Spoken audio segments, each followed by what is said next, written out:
teacher for 15 years. Now for 12 years I've been an evangelist, and I travel around and speak on creation, evolution, and dinosaurs. And it's an honor to be here in Coeur d'Alene, Idaho. My first time to preach in your city. How many have been to one of my seminars before, or have seen one of the tapes before? Oh, quite a few, okay. How many have not? And how many do not understand the question so far? Okay, that's what I thought. Well, great. It's an honor to be here. I tell folks right up front before I get started too far, because I don't want anybody sneaking up on me, I believe the Bible is the infallible, inspired, inerrant Word of the living God. I believe it from cover to cover. I even believe the cover on mine. It says Kent Hovind. I believe that. And what I try to do in my seminars, I have three distinct goals. Number one, I want to strengthen your faith in the Word of God. Number two, if you're not saved, I'm going to try to get you saved. I'm after you. I'll tell you right now, I'm after you. Okay. Number three, if you're saved and you're not doing much for the Lord, then I'm going to try to make you uncomfortable. Everybody ought to find something to do for the Lord, okay? The worst of you could serve as bad examples, if nothing else. But you can all find something to do for the Lord. All right, this is not my wife.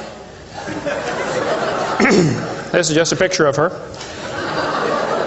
We live in Pensacola, Florida. I've been there 12 years. We have 3 kids, one of each. My kids are, at this time, 21, 22, 23. A year and 2 weeks apart. We call that family planning where I come from. Got the 2 boys married off now, and as soon as I find someone to take over payments on my daughter, I'm going to be home free. So that's the plan. One of my hobbies for many years, I have been collecting science books. I like science. And you can ask any of my kids or ask my wife, when I get bored, which isn't too often around our place, I just read science books. I like science. Taught it for 15 years. Even though I'm not teaching it anymore, I still like to study. It's so many neat things to learn. And there's an awful lot of good science in these books. But folks, there are some lies in our science books. I'm not against science. I'm not against schools. I'm not against teachers. My brother's in his 34th year teaching public school. My mom retired from teaching public school. There's an awful lot of good, godly teachers in the system. But there's some poison in these books. And we're going to cover some of that tonight. Richard Dawkins, who hates creationists, said, "It is absolutely safe to say that if you meet someone who claims not to believe in evolution, that person is ignorant, stupid, or insane, or wicked." Well, Richard, we'll send you a copy of this tape, because I'm going to show you 100 reasons why evolution is so stupid. We need to define a few terms, okay? According to the dictionary, stupid means lacking normal intelligence, foolish, silly, a stupid idea, dull and boring. I think evolution is stupid. Now, my mama used to get mad at me when I used that word, so it's a little hard for me, but Bill said, "Brother Hovind, I want you to preach on 100 reasons why evolution is stupid." Okay, Bill, well, you asked for it, so here goes, all right? Let's define some other terms now. The word evolution has at least 6 different meanings, and I've done 58 debates now, and if you're going to get into a debate on evolution with anybody, you better first define what you're talking about. Because this is a very slippery term, okay? First, we have cosmic evolution. That would be the Big Bang. There is no evidence whatsoever for that. We'll get into that in just a moment. Then we'd have to have chemical evolution. See, the Big Bang supposedly made hydrogen. Well, how did we get 92 elements, plus the synthetic ones? I mean, how did the chemicals evolve? They don't talk about that much, but that would have to happen. Thirdly, we'd have to have stellar and planetary evolution. Did you know the stars would have to evolve? There's an awful lot of stars out there, folks, but nobody's ever seen one form. There's enough stars out there that everybody on Earth can personally own 2 trillion of them. We've never seen one star forming. We see them blow up from time to time. It's called a nova or a supernova. We've never seen one form. One professor told me one time, he said, "Well, we calculated in the laboratory that if 20 stars explode near each other, it'll produce enough energy to make a brand new star." I said, "Well, that's brilliant. You got to lose 20 to gain 1.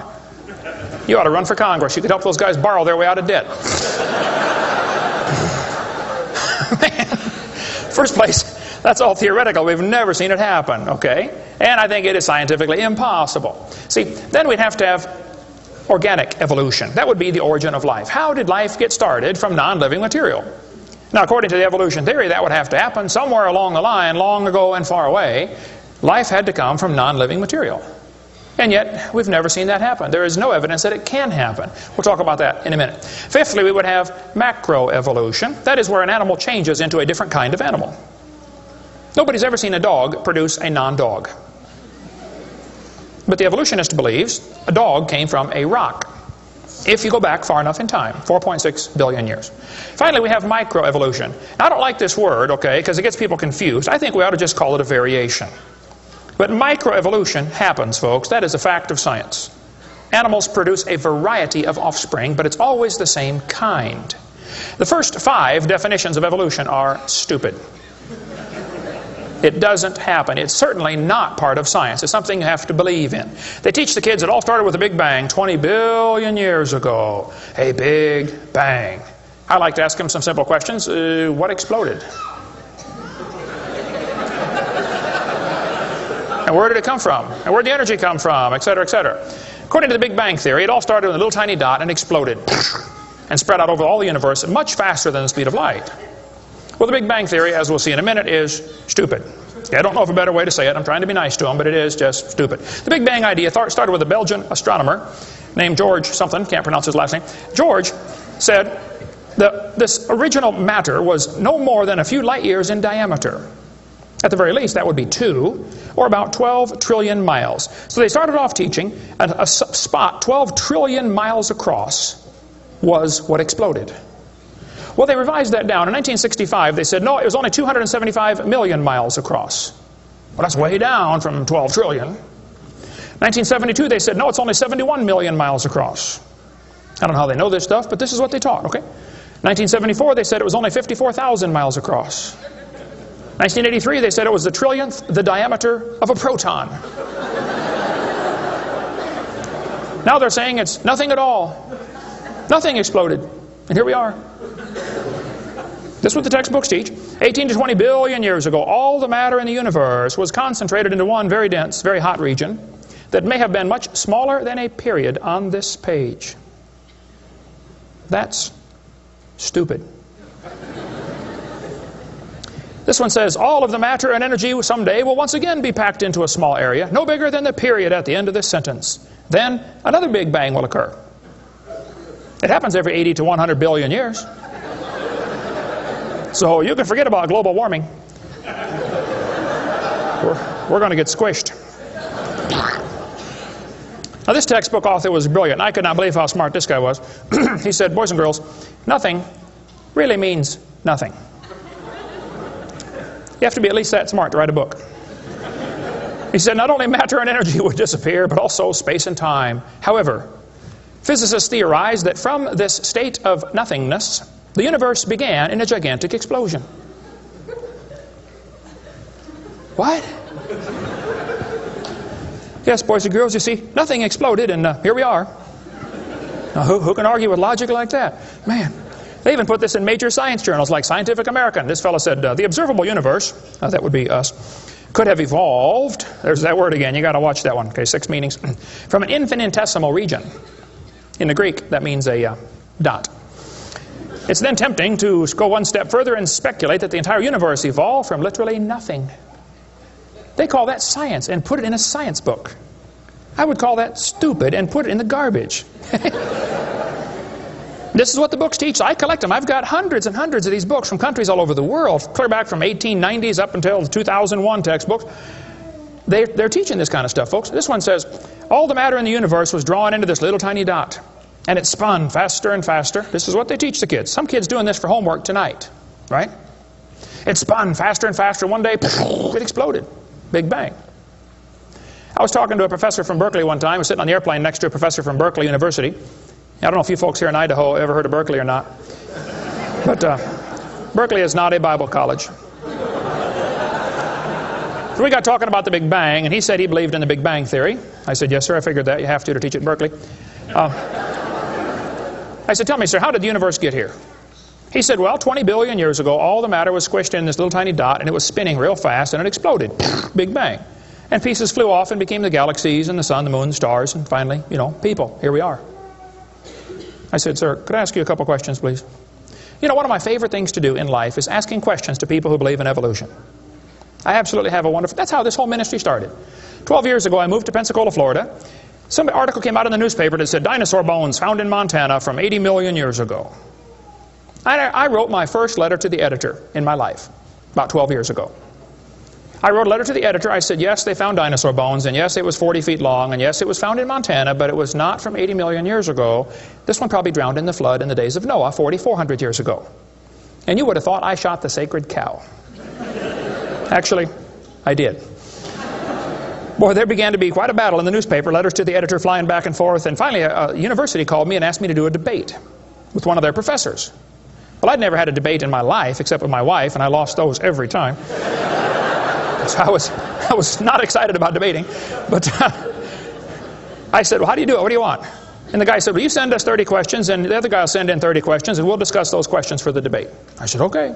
So I sent him 30 questions. I thought they were perfectly legitimate, fair questions.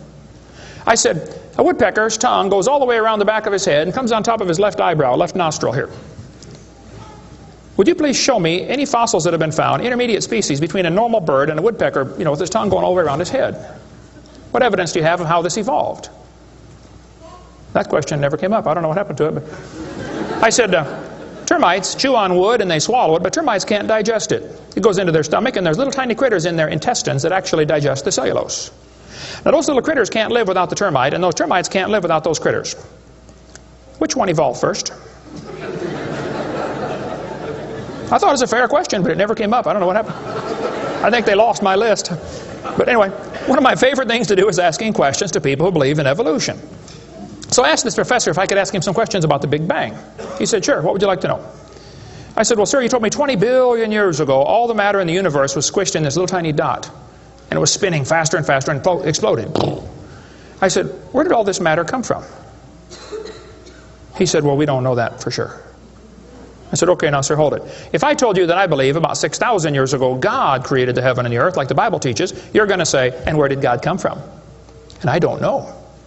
But you said 20 billion years ago there was a Big Bang, and you don't know where the dirt came from. So basically, I believe in the beginning God, and you believe in the beginning dirt. Don't tell me my theory is religious and yours is science. Oh, no, sir, they're both religious. The news media tries to make it look like it is religion versus science. I did a debate in El Paso, Texas here recently, and the news media wrote an article. They said, religious and scientific leaders debate evolution. What is the unspoken message in that title? What are they trying to imply? Can you catch that? They're trying to imply that evolution is part of science, aren't they? No, evolution is a religion. Actually, both creation and evolution are inherently religious. These two timelines is the same information right here. I'll be referring to that throughout the seminar here. I cover this thing all the time. The Bible teaches about 6,000 years ago God made everything. 4,400 years ago there was a big flood that destroyed everything. 2,000 years ago Jesus came. Here we are today waiting for the Lord to come back in about 5 minutes. This is the Bible view of history. On this chart, 1 inch is 150 years. That's a long time. The 20 billion year chart on the bottom is a very different scale. But see, both views, creation and evolution, are inherently religious. You have to believe in creation or believe in evolution. The difference between the two, though, is very simple. The evolution religion is tax-supported. That's the difference. By the way, if I was to make that bottom chart the same scale as the top chart, the bottom chart actually needs to be 2,100 miles long. That's from Pensacola to Portland, Oregon. I don't want to carry a chart that big, so I made a new scale for the other one, okay? If they want to believe it happened long ago and far away, they're welcome to believe that, but that's not science. Evolution is a religious worldview, and I think it is stupid. So I asked the professor, where did the matter come from? He said, I don't know. I said, well, sir, would you please tell me where the laws came from? The universe is run by laws, gravity, centrifugal force, inertia. Who gave the laws? He said, we don't know that either. I said, sir, could you tell me where the energy came from? You know, it takes energy to make a big bang. Who bought the gas to run this machine anyway? He said, we don't know that either. I said, sir, could I ask you another question? He said, sure. What else would you like to know? Else? What do you mean else? You haven't told me nothing yet. I said, does Berkeley have a merry-go-round? How many of you know what a merry-go-round is? You go round, round, round till you puke, okay? He said, no, we don't have a merry-go-round at Berkeley. I said, you ought to get one. You could learn some good science on a merry-go-round. If you put some fourth graders on a merry-go-round, are there any fourth graders in here tonight? Who's in fourth grade? All right, I like fourth graders. I spent the best 5 years of my life in the fourth grade. That's before they diagnosed ADD. Put some fourth graders on the merry-go-round, I like using fourth graders because they're tough and they're expendable. And we're going to get the high school football team out there to get that thing spinning clockwise as fast as it will possibly go. Now, if you have a digital watch, you may not know what clockwise means. I'll explain it later. We're going to spin the merry-go-round clockwise. The kids are going to go through 4 phases. They start off in phase 1. They're screaming at the football players. Come on, let's go, faster, faster. Can't you go any faster? You get up around 30 miles an hour. The kids enter phase 2, where they stop screaming. They just quietly concentrate on trying to hang on for dear life. You get up around 60 miles an hour. The kids enter phase 3, where they start screaming again. But now they're screaming, stop, stop, please, slow down. Don't stop, though. Keep going faster and faster. When you get to about 100 miles an hour, you should enter phase 4. That's where the kids begin to fly off the merry-go-round. Now, when this happens, you will notice a very interesting phenomena of physics. If the merry-go-round is going clockwise, when the kid flies off, the kid will be spinning clockwise until he encounters resistance, like a tree or telephone pole. That's because of a law in physics known as the conservation of angular momentum. You see, if a spinning object breaks apart in a frictionless environment, the fragments will all spin the same direction. It's very simple. It's because the outside is moving faster than the inside. And so it keeps the same direction of spin. The professor said, yes, I understand about the conservation of angular momentum. I said, well, good. I'd like to ask you a question then, sir. If the whole universe began as a swirling dot, like you said, why do 2 planets spin backwards? He said, that's interesting. I said, no, that's more than interesting. It's kind of hard on your Big Bang Theory. Not only that, 6 of the moons are spinning backwards. Why? He said, I don't know. Why do you think they're going backwards? I was hoping he was going to ask that. I said, well, sir, I believe it's very simple. You see, I believe in the beginning God created the heaven and the earth, and God did it that way on purpose, just to make the Big Bang Theory look stupid.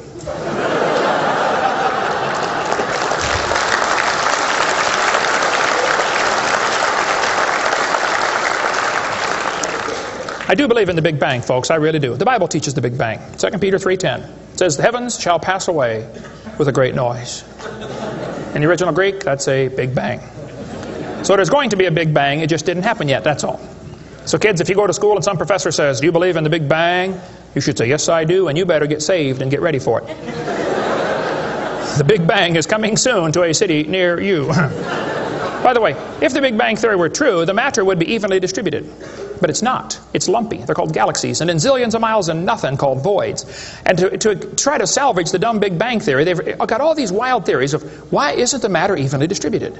They'll say, well, maybe there's black holes, or maybe there's antimatter. They got all this stuff. It's all trying to rescue this crazy Big Bang Theory. And it's a dud, folks. It didn't happen. There are zillions of stars out there. I mean, lots and lots of stars. And we haven't even seen them all. If star births, they ought to at least equal star deaths, and they don't. We see a star blow up about every 30 years. It's called a nova or a supernova. Well, then how come there are only 300 dead stars out there that we can see, supernovas? That's only a few thousand years worth, isn't it? There ought to be trillions of them, if evolution were true. This fellow said, I have a little hesitation in saying that a sickly pall now hangs over the Big Bang Theory. Yep. I think it is stupid. Now, if you want to believe it, that's fine. I don't care what anybody believes. That doesn't bother me. But see, the problem is, they want to use my tax dollars to teach that to your kids in our schools. And that's where the problem comes in. Okay? If you want to believe in the Big Bang, just enjoy yourself. But keep your religion at home. Okay? Because it is a religion. Then they tell the kids, the earth formed from a hot molten mass 4.6 billion years ago. This is part of the theory, and it's in all the textbooks. 4.6 billion years ago, earth cooled down, formed a rocky crust. I think that is stupid, and I'll show you why. Was the earth ever really a hot molten mass 4.6 billion years ago, and it cooled down? This textbook says, as earth formed, the surface was like the moon. There were hot pools of bubbling lava. I don't think so. My Bible says, the Spirit of God moved upon the face of the waters. So the earth was not created a hot molten mass, it was created under water. Which means it has to be less than 212 degrees Fahrenheit or 100 degrees centigrade. Or it wouldn't be water, it'd be steam. So the earth was never a hot molten mass according to Scripture. Then when you look in the granite rocks, you find little tiny halos made of polonium. Now these polonium halos are absolutely amazing. Robert Gentry, a friend of mine from Knoxville, Tennessee area, he has been studying radiopolonium halos for a long time.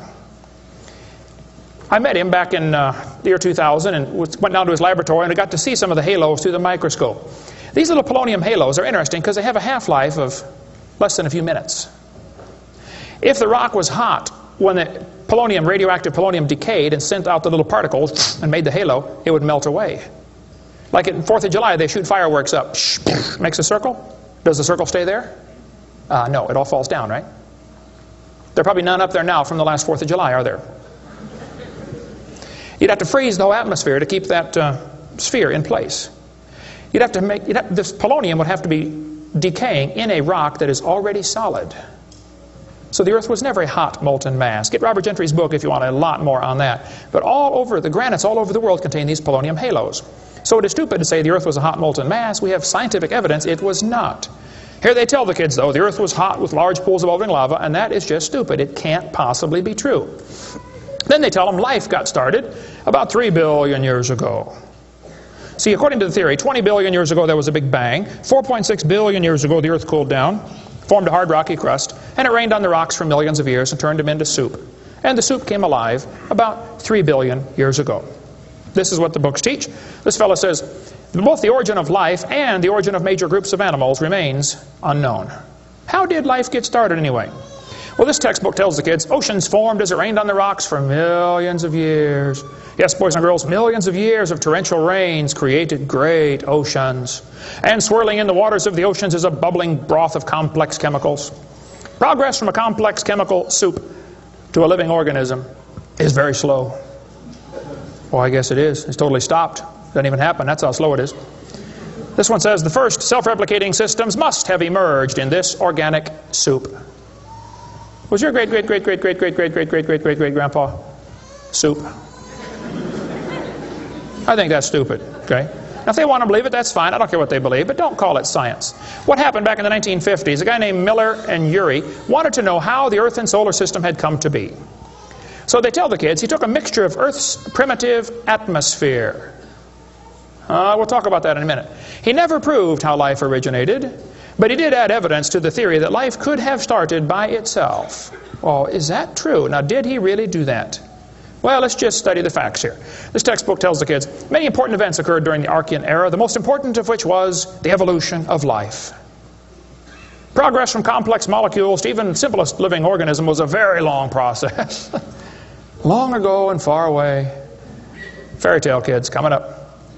First living cells emerged 4 billion to 3.8 billion years ago. I like that word, emerged. They use it all the time. Like that explains how it happened, you know. It just emerged. There is no record of the event, they tell the kids. Look, kid, we know what happened and you're going to be tested on this, but there's no proof. Oh, okay. It's not science. First living self-replicating systems must have emerged in this soup. I don't think so. Here's what students are taught in school. This picture of the different glass tubes and flasks and pipes going around, they tell them this is how they made life in the laboratory. He said he studied the chemical reactions of gases that existed in Earth's primitive atmosphere. Ooh, now this is important, okay?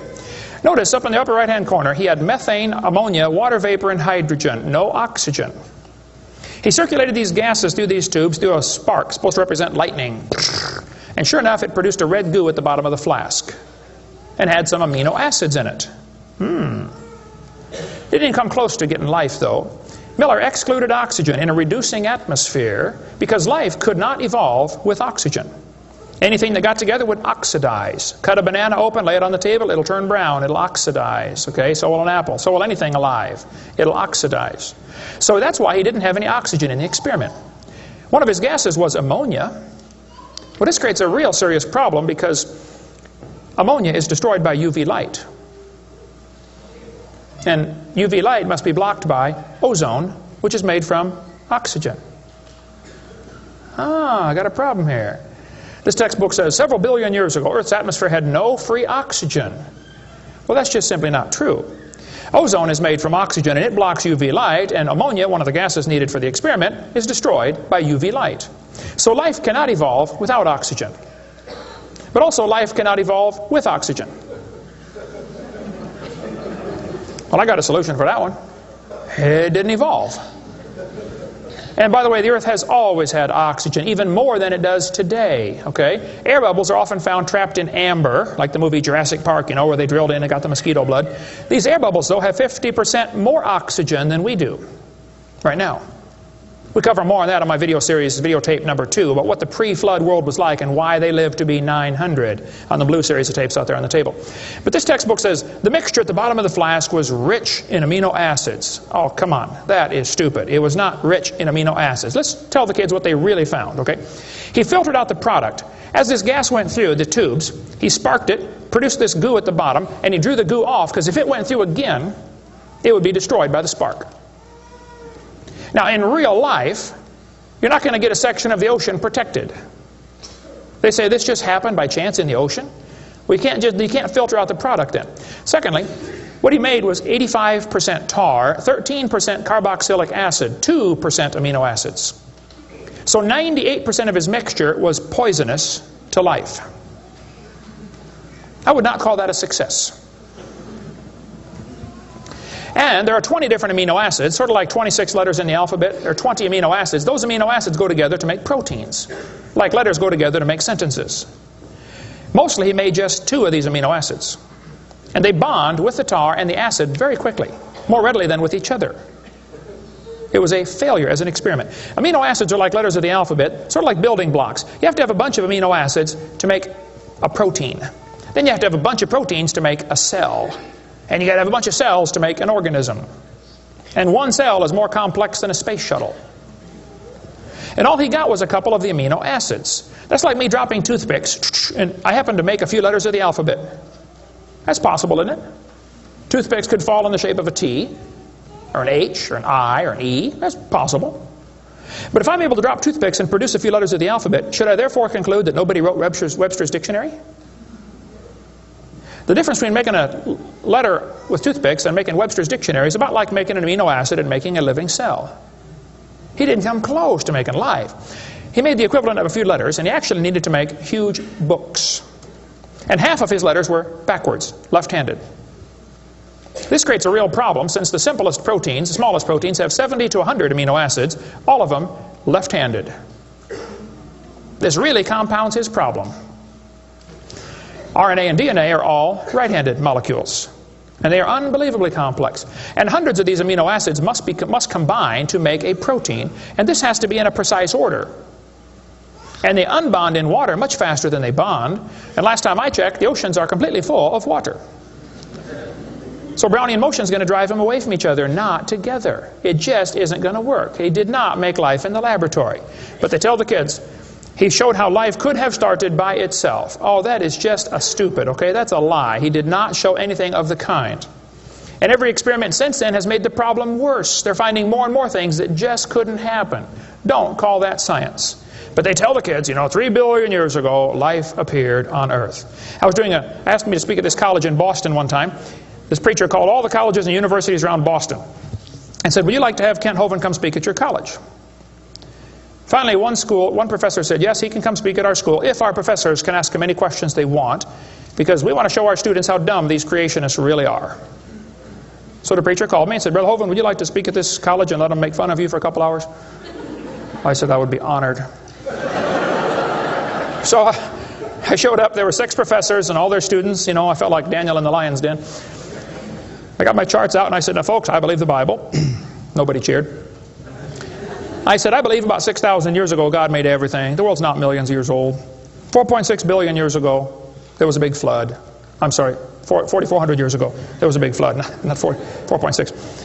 And 2,000 years ago, Jesus came, and I gave them the basic Bible story, okay? Then I told them what they believe. Because most of them don't know what they believe. You have to tell them. You guys believe 20 billion years ago there was a big bang where nothing exploded and produced everything. 4.6 billion years ago the earth cooled down, made a hard rocky crust. It rained on the rocks for millions of years, turned them into soup, and the soup came alive 3 billion years ago. And this early life form found somebody to marry. Boy, now that's a good trick. And something to eat, of course, and slowly evolved into everything we see today. One professor was getting kind of upset about this time. I seem to do that to them. He said, Mr. Hovind, there are hundreds of varieties of dogs in the world. I said, yes, sir, you're right about that. He said, "Do you mean to tell me that you believe all these dogs came from 2 dogs off of Noah's Ark? You expect me to believe that?" Ha, ha, ha. I said, "Sir, would you look at what you're teaching your students? You're teaching your students that all the dogs in the world came from a rock."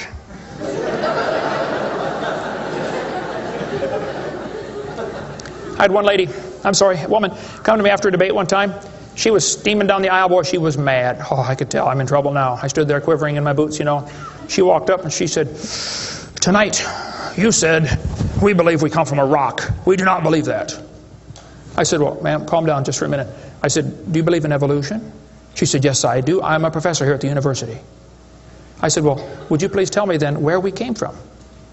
She said, "We came from a macromolecule." I said, "Where did that come from?" She said, "From the oceans, from the prebiotic soup." I said, "Where did that come from?" She said, "Well, it rained on the rocks for millions of years." And you could see it was slowly dawning on her. I do believe I come from a rock, don't I? Yes, ma'am, you do. You ought to be proud of it. Hey, don't step on Grandpa, whatever you do. Look, that's stupid, okay? There's no kind way to say it. There's a great book dealing with some of the flaws in the Miller experiment. If you want more on that for your kids to study out there on the table, get the book Icons of Evolution. Then they tell the kids that these plants and animals, not only did life evolve from non-living material, then this life had to learn to reproduce itself. Why would any organism want to reproduce more of its own kind when that's only going to increase competition for the food supply? Why didn't they instead evolve the ability to live forever and be happy? Huh? You ever think about that? I was in a debate one time, and we had question and answer time at the end. The student stood up and he said to the evolutionist, he said, "Sir, how did male and female evolve?" The professor got up and he said, "Well, that is a giant mother may I step in the evolution story." A mother may I step? This is science. Wow. Well, so according to them, you know, for the next few billion years or hundreds of millions of years, you know, life learned to produce something other than its own kind. Of course, today everything only produces its own kind, but they say long ago and far away, they were able to do something different. Textbooks will say we started like a bacteria and slowly evolved to a human. I think that's stupid. But if you want to believe that, that's perfectly fine. Those trees of life that they put in the textbooks for your kids are a bunch of nonsense. And even evolutionists will admit that. Stephen Jay Gould, the Marxist professor at Harvard University, he says that evolutionary trees that adorn our textbooks are not the evidence of fossils. It's only inference. We infer, we imply, we hope it happened this way. This textbook says, all the many forms of life on Earth today are descended from a common ancestor. What? You mean the birds and the bananas have a common ancestor? Isn't that what he says? Found in a population of primitive unicellular organisms. Well, in the first place, there's no such thing as a primitive unicellular organism, okay? One single cell is more complex than a space shuttle. There's no such thing as a primitive single-celled organism. We talk about that on video number 4 of our series. But he says, all the forms of life are descended from a common ancestor found in a population of primitive unicellular organisms. What were those first cells like? How do we know? What events led up to their formation? No traces of those events remain. Did you catch that? Hey kid, we know what happened, but there's no proof. Primitive, huh? This one says the humans, mammals, birds, crocodiles all had a common ancestor. Well, anything inside that circle is religious speculation. It is stupid. Reptiles produce reptiles, dogs produce dogs, people produce people, and there's never been an exception to that. Darwin said, though, if my theory be true, here's his book right here. You can look on page 211. He said, if my theory be true, numberless intermediate varieties must assuredly have existed. Boy, you're right about that, Charlie. I mean, to change from a rock to a dog would take a few changes. David Robb, who believes in evolution very strongly, says, in the years after Darwin, his advocates hoped to find predictable progressions. In general, these have not been found, yet the optimism has died hard, and some pure fantasy has crept into textbooks. Oh, you're kidding. Fantasy in our textbooks? Oh, yep. They tell the kids they have evidence of evolution from fossils. I don't think so. That is stupid, okay? If you find a fossil in the dirt, all you know is it died. You don't know that it had any kids, do you? And you sure don't know that it had different kids. I mean, think about it. You're in a court of law.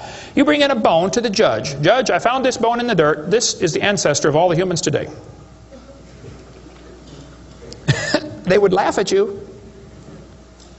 You don't know that that's the ancestor of anybody, do you? And why on earth would you think a bone in the dirt can do something animals today cannot do? Animals today can only produce the same kind, right? Dogs produce dogs, folks. Luther Sunderland asked all the major evolutionists, he said, where is the evidence for evolution?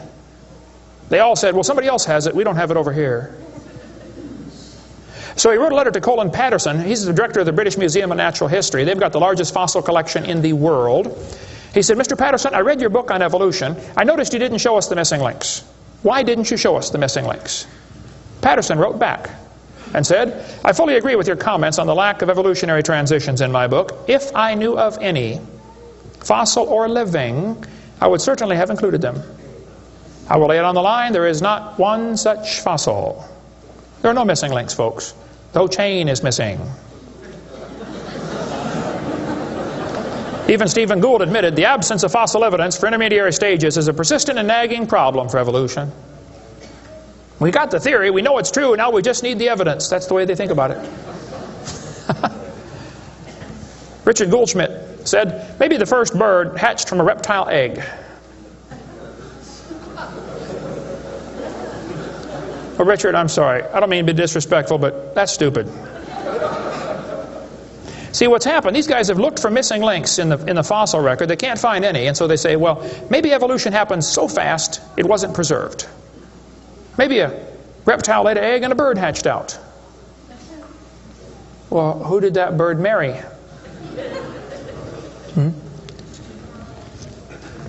There's only about a zillion differences between a reptile and a bird. We'll get into that later sometime if we get time. But if they want to believe that, that's perfectly fine. Here's what happened. Charlie Darwin graduated from Bible college to be a preacher in the Anglican Church in 1830.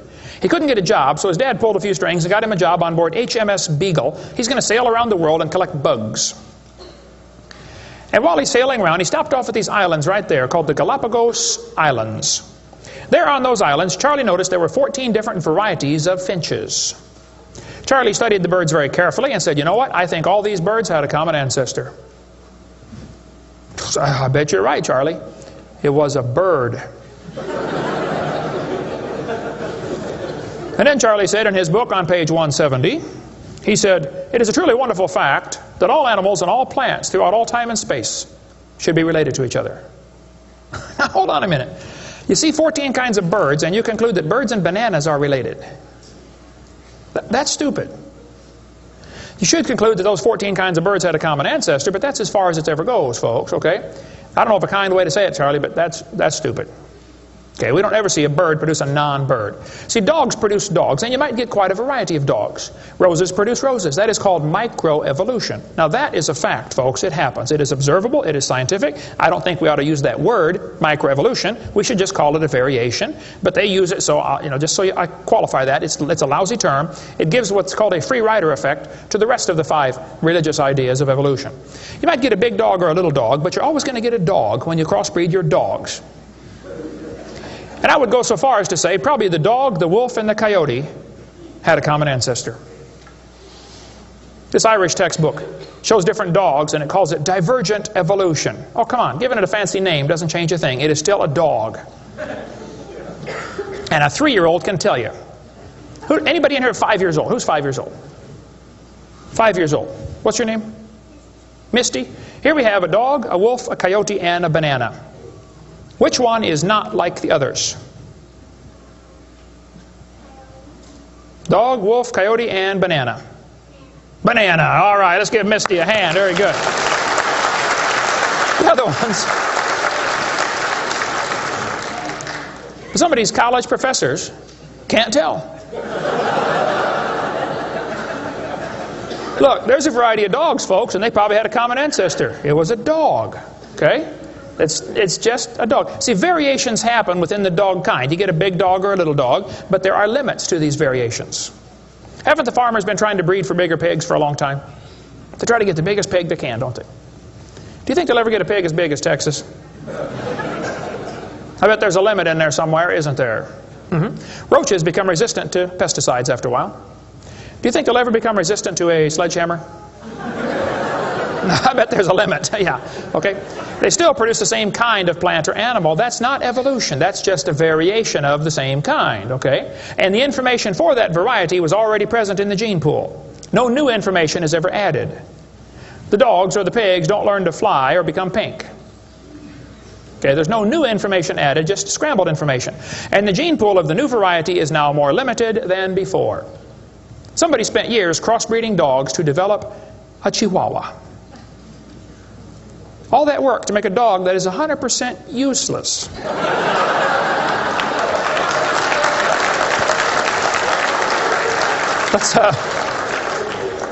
Let's turn all the Chihuahuas in the world loose back into the woods.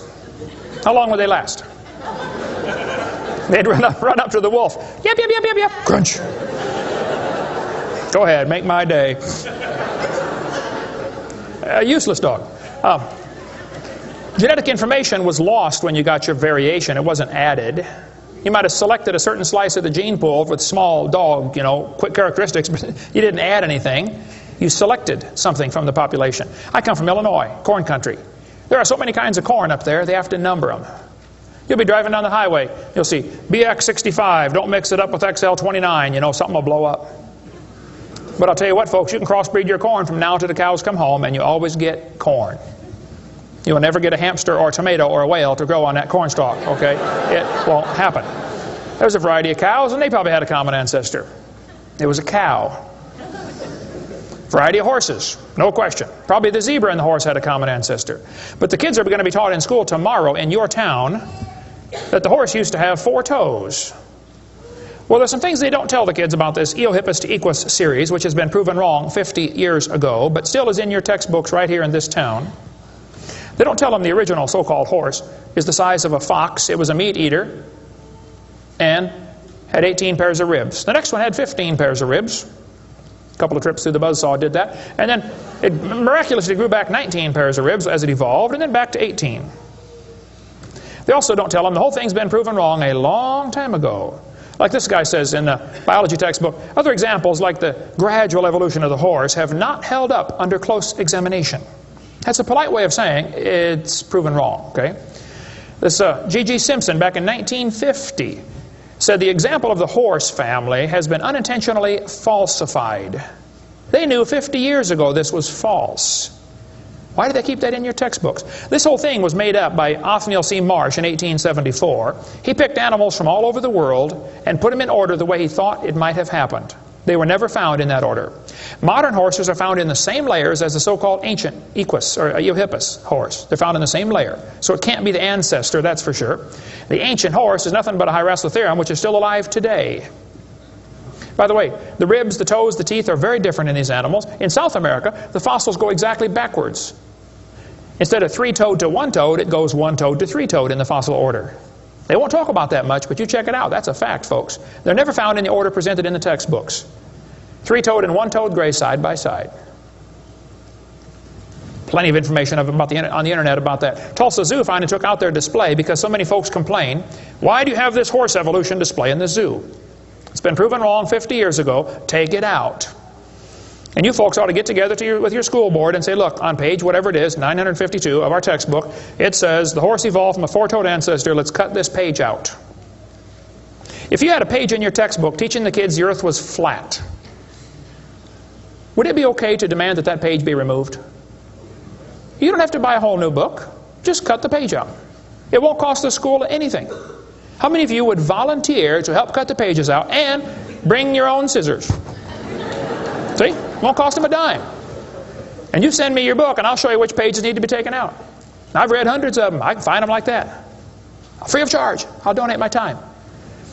Peabody Museum still has the horse evolution on display. As I stood, I've been there many times. It makes my blood boil every time I walk in that place.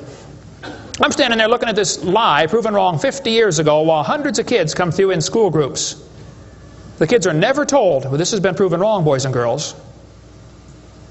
They asked the folks at the Tulsa Zoo before they took the display down, they said, why don't you take this display down? The zoo director said, we don't have the funding to remove it. I've got all the letters back and forth on that. Man, Folks, there's quite a variety of horses today, okay? There's big horses and little horses. I was in Baton Rouge, Louisiana a few months ago. Got to see where they raise the 30-inch tall horses. I mean, my dog's bigger than that. What do you do with a 30-inch horse? Look at it, I guess is about it. And they sell them for $10,000. Sucker born every minute, I guess. But one lady wrote me a letter and said, Mr. Hovind, we crossbreed zebras, ponies, horses, and mules. Not mules, the jackass, and we raise zonkies, zorses, zeonies. They cross every which way. Well, that's probably because they're the original same kind. No problem there. If you want to see all the fatal flaws in the horse evolution story, get the book out there, Icons of Evolution. So then they're going to tell the kids, well, we have evidence for this theory. We think that one animal changed to another, and we can show evidence because many animals have similar forelimb structure. This is called the argument from homology. Well, what do they tell the kids? They'll say, boys and girls, you have two bones in your wrist, radius and ulna. And boys and girls, look at the whale's flipper carefully. Did you know the whale has two bones in his flipper? And they're called the radius and the ulna? Same as ours. Wow. Who named them, teacher? The whale? Think about it. But this is one of the evidences for evolution. They're going to say, boys and girls, comparative anatomy provides further evidence of evolution. The commonalities suggest that these and other vertebrate animals are all related. They probably evolved from a common ancestor. Well, duh. That's stupid, okay? Maybe they all had the same designer. Doesn't prove a common ancestor. By the way, the bones develop from different genes in these different organisms. They are not homologous organisms like they want you to believe. Similar design might prove the same engineer made the design. A lot of bridges in the world are kind of similar to each other. You can go compare, different suspension bridges around the world, Golden Gate Bridge and other bridges, and there's a lot of similarities. That doesn't prove one is the father of the other, or that a tornado put them up. No, it's a design that works good, okay? I discovered that the Pontiac lug nuts from a Pontiac will fit on a Chevy. They will. That proves they both evolved from a Honda 14 million years ago. No, the same engineers are designing these cars. Then they tell the kids about the geologic column. How many have ever heard that the different layers of the earth are different ages? They show the kids Grand Canyon. Yes, boys and girls, this one says, over millions of years, the Colorado River has carved the Grand Canyon from solid rock. I'm sorry, but that is stupid, okay? I'll explain why. Kids, you need to learn this. This is a very simple thing to learn, and you'll go through life much further than many of these professors go. Make yourself 3 columns. Facts are in the middle. It's a fact Grand Canyon exists. The evolutionist has an interpretation of that fact, and the creationist has an interpretation of the fact. Now, it's not part of the fact, it's an interpretation of the fact. The evolutionist says the canyon formed slowly by a little bit of water and lots of time. The creationist says, oh no, we think it formed quickly by lots of water and a little bit of time. It's a fact the earth has sedimentary layers. That's not a question. How did they get there? Well, the evolutionist says these layers formed slowly over millions of years. The creationist says, no, these layers are all from the flood in the days of Noah. Now, it seems like the professors are always trying to erase the line between their interpretation and the fact and make their interpretation part of the fact column, and it's not. And I think I can demonstrate Grand Canyon was not formed by the Colorado River. I was in a debate recently, and this professor said, Dr. Hovind, you're so stupid. Obviously, it took millions of years to form the Grand Canyon. I said, well, sir, I've seen Grand Canyon many times. I taught earth science for 15 years. I've studied it intensively. Just flew over it last week, as a matter of fact, twice. Got a perfect view of it going out to California and back, flying from wherever I was, Florida. That's where I live.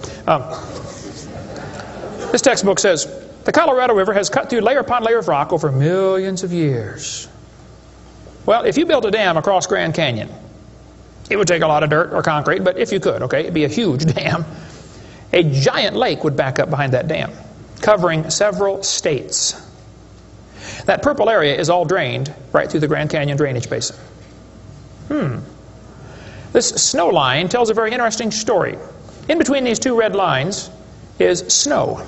This is a picture from a satellite showing about 150 or 200 miles of the canyon area. Real wide shot. The river enters the canyon at the far right. The river is 2,800 feet above sea level. As it goes down through the canyon, the ground is rising up. It's called the Kaibab uplift, okay? The uplift is 7,000 or 8,000 feet above sea level. Interesting. The river flows downhill. All rivers flow downhill. So as the river enters the canyon and flows downhill from there, when it gets to the 1,800-foot elevation mark, the top of the canyon is 7,000 or 8,000 feet above sea level, so it's over a 1-mile drop. Very impressive, hole in the ground. But some points to ponder. I said to the professor, I said, "Sir, did you know the top is higher than the bottom?" He said, "Yeah." I said, "Did you know the river only runs through the bottom?" He said, "Yeah." I said, "Sir, the top is higher than where the river enters the canyon by 4,000 feet. Rivers don't flow uphill. There's no delta. Where's all the mud that washed out? There's no way that river made that canyon. Grand Canyon is a breached dam, a spillway that washed out. There was a lake probably for some length of time after the flood and got too full and all that water went roaring through there. Probably carved that canyon out in a couple of weeks. Not millions of years. Absolutely impossible for that river to have made that canyon. We cover lots more on that on videotape number 6 of our series.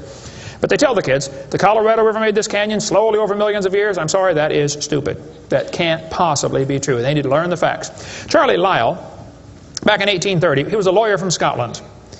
Somebody calculated one time that if all the lawyers in the world were laid end to end around the equator, we would all be better off. Charlie Lyell hated the Bible. In 1830, he wrote this book right here. Oh, I got it down on the table. I picked up the wrong one. Principles of Geology. Here it is on this table. Charlie Lyell wrote this book, 1830. In this book, he mocked at scriptures. He hated the Bible. You can see it mocking all through they're here. In here, he and other fellows back in that time, Cuvier, Strata Smith, and some of these guys, they invented the geologic column. How many have ever heard of the geologic column before? They say each of the layers is a different age. You know, Cenozoic, Mesozoic, Paleozoic, Archeozoic, all them Zoic boys. And they gave each layer of rock a name, like maybe you saw the movie Jurassic Park, and an age, and an index fossil. This was done in 1830, way before there ever was a carbon dating or potassium argon dating or lead-208, lead-206, uranium-235, uranium-238. Didn't exist, folks. The dating text didn't exist. They just made up these numbers out of the clear blue sky. The geologic column is the Bible for the evolutionist. It can only be found one place in the world, the textbooks. There is no geologic column, and they know it. This fellow says, if there were a column of sediments, unfortunately, no such column exists. The geologic column is a hoax. Does not exist. It is stupid. Those layers cannot be different ages. If the geologic column were all in one place, it would be 100 miles thick. Didn't happen. By the way, if the geologic column were true, if you look at the side of Grand Canyon and see all these thousands of layers, why are there no erosion marks between the layers? Don't you think if one layer sat there for 10 million years waiting for the next one, it would rain once or twice? No erosion marks between the layers. Interesting. Something to consider anyway. Those layers are all deposited very rapidly, and I think we can demonstrate that scientifically. If you take a jar of dirt, put some water in it and shake it up, and set it down, it'll settle into layers for you automatically. It just takes a few minutes. It's called hydrologic sorting. The gravels go to the bottom, and then the sands and the silts and the clays. It'll sort just like that, folks. Go home and do it with a jar. You'll see what I'm talking about. Years ago, I was preaching in Union Center, South Dakota. Union Center is right there. It's not even on the map. There are 40 people in the whole town. 38 of them came to church. I don't know where the other 2 were. But they showed up later, I guess. But the preacher said, "Hey, Brother Hovind, let's go down to Rapid City, South Dakota. They've got a museum down there with a bunch of dinosaur bones." I said, "All right, I like dinosaurs. Let's go." So we all drove down to the museum. The guide met us at the door. He said, "Would you like me to give you a tour?" We said, "That would be great, sir." The first place we stopped on the tour was the geologic time scale, the big chart. They got it behind glass so the kids can't touch it. You know, this is holy, sacred. And the guide said, "Now, boys and girls, this layer of rock right here is about 70 million years old." My daughter was 12 at the time. She raised her hand. She said, "Mister, how do you know that layer is 70 million years old?" He said, "Well, honey, we tell the age of the layers by what kind of fossils we find in them. They're called index fossils." Oh, she said, "Thank you, sir." We walked around the other side of the dinosaur, and we're standing over here, and the guide said, now folks, these bones you're looking at are about 100 million years old. My daughter raised her hand again. She said, mister, how do you know those bones are 100 million years old? He said, honey, that's a good question. We tell the age of the bones by which layer they come from. She said, excuse me, sir, but when we were standing over there, you told me you knew the age of the layers by the bones, and now you're telling me you know the age of the bones by the layers. She said, isn't that circular reasoning? I thought, wow, a chip off the old block. That guide had the strangest look on his face. It was almost as if he were thinking.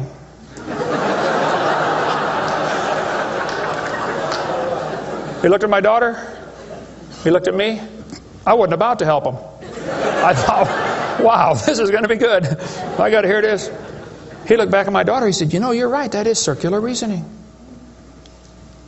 I never thought of that before.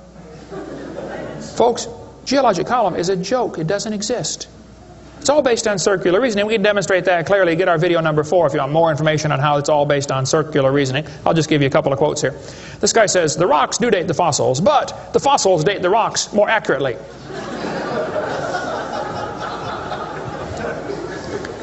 Stratigraphy cannot avoid this kind of reasoning if it insists on using only temporal concepts because circularity is inherent. You have to use circular reasoning to get it right. Well, that's stupid. And you don't need to be too bright to figure out that's stupid, okay? This geologic column contains limestone scattered all throughout the geologic column.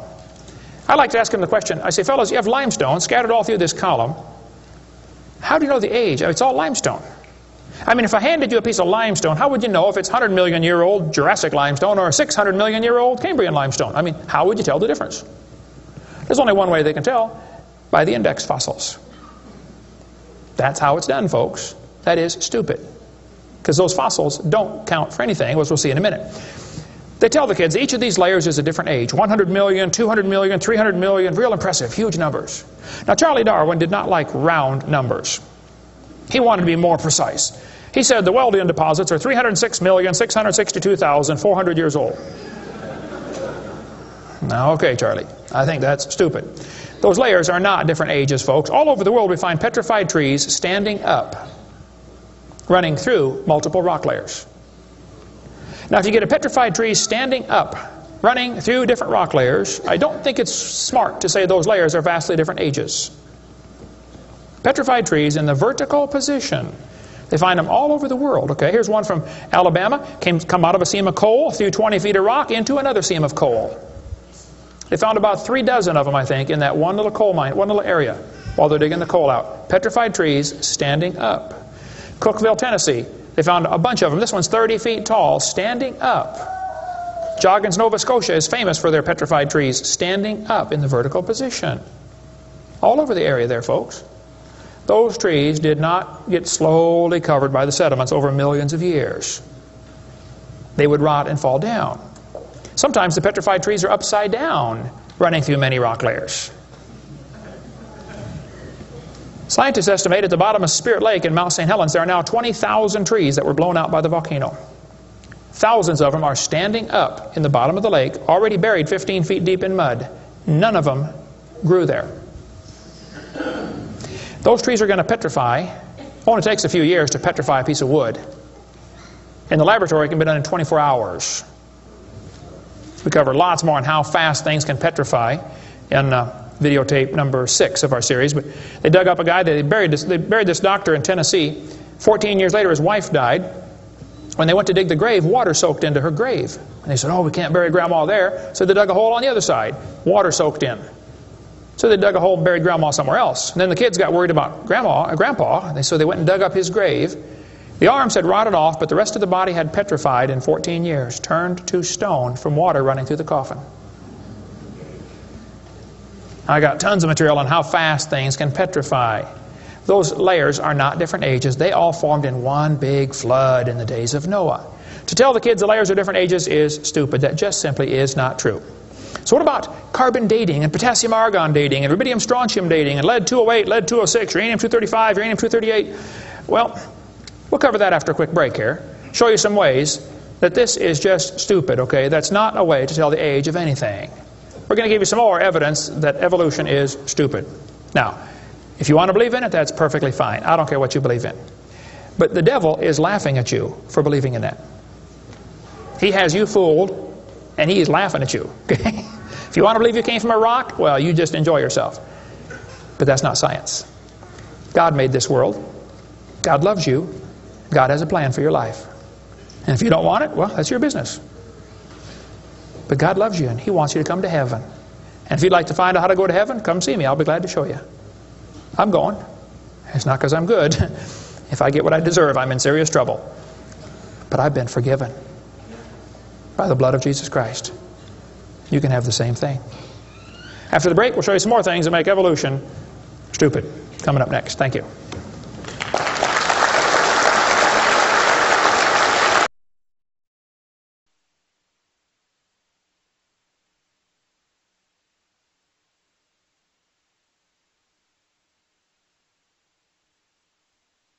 In the early 1950s, actually the late 1940s, they invented carbon dating. We're going to explain a little bit about radiometric dating and how it's supposed to work, and then show you that it does not work, okay? The Earth's atmosphere is about 100 miles thick, and we're also protected by a magnetic field. Radiation from the sun and from the stars, mostly from the sun, goes right through that magnetic field, some of it does, and hits the atmosphere and produces carbon-14. Carbon-14 is radioactive. Normally, carbon is atomic number 6, which gives it atomic weight of 12. But this nitrogen, which is right next door to carbon, gets struck by radiation and it turns it into carbon-14.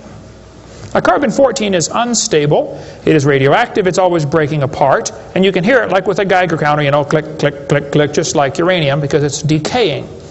They've discovered it decays at a fairly consistent rate. About half of it will decay every 5,730 years. Which means if I gave you a pile of carbon-14, 5,730 years later, half of it would turn back to nitrogen. The rest would still be carbon-14. Theoretically, it's a random event, but it could. That's probably how long it would take.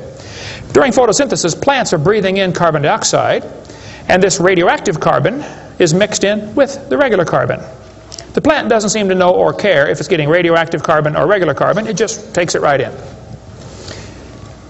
Animals eat the plants and make it part of their body. Probably during your lifetime, you have either eaten plants or you've eaten animals that have eaten plants. How many have done that before? Okay. So, you probably have radioactive carbon-14 in you. Now, theoretically, what you have in you should match whatever's in the atmosphere, about the same percentage. Because the plants are always breathing this stuff in, and the animals are always eating the plants, and we're always eating the plants and the animals, so it should pretty much stay in balance. It is assumed the ratio of radioactive carbon-14 to normal C12 in the atmosphere would be the same found in living plants and animals. That is an assumption, but it's a reasonable assumption. The atmosphere today is 0.0000765%. Not much. That's how much carbon-14 it has in it. When the plant or animal dies, it stops eating or breathing. How many knew that already?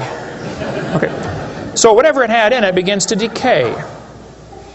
Since half of it will leave in 5,730 years, all you got to do is check to see how much C14 is in it, how much C14 is in the atmosphere, and if it's only got half as much, it's been dead for 5,730 years. Sounds great, but it doesn't work.